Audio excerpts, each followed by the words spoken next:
recently that a guy on Instagram went and looked up the ingredients on the website for Chick-fil-A. Chicken, right? Wrong! 50 ingredients. 50, this is what this says anyway. I haven't researched this because they took it off the website. I looked at it. 40 of the 50 ingredients were man-made. Isn't it supposed to be freaking chicken? You see what I'm saying? And so why is it so addictive for people? It might be because they use MSG, like a lot of companies do. Here's the thing about MSG.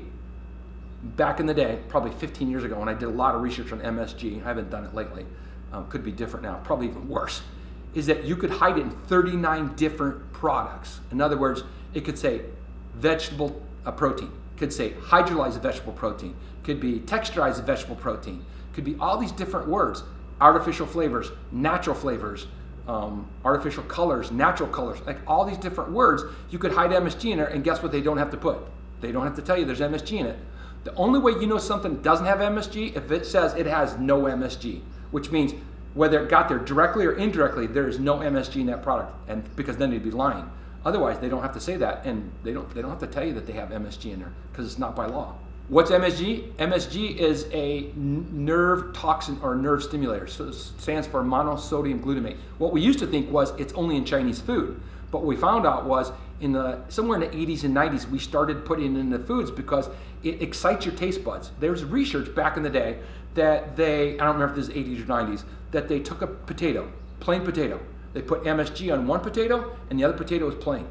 Didn't tell you which was which. You ate it and they always said the one with MSG had better flavor to it. It was the same freaking potato because they literally cut the potato in half, so it wasn't even a different potato. It was the same potato. They gave you different halves, and then you ate it and they said, well, that one's better. And they thought it had something on it because it tasted better.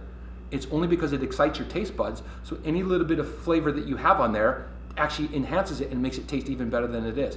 The problem with that is it excites the nervous system. There's people that will eat MSG and get headaches.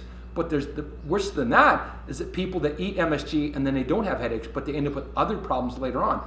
Could be neuropsychiatric, could be gastrointestinal, could be other neurological peripheral symptoms. I've had patients, 2 patients in the last 30 years that actually were eating MSG. I told them, look at all these different, 39 different products, see if there's anything that is in your food. Maybe just go to eating all or raw organic food and stay away from that, right? And they did, and all their symptoms went away. And guess both those people they had MS or supposed MS symptoms, right? And so they didn't actually have MS, but they had MS-like symptoms, and all their symptoms went away by getting rid of MSG. MSG is not a good thing to have in your diet.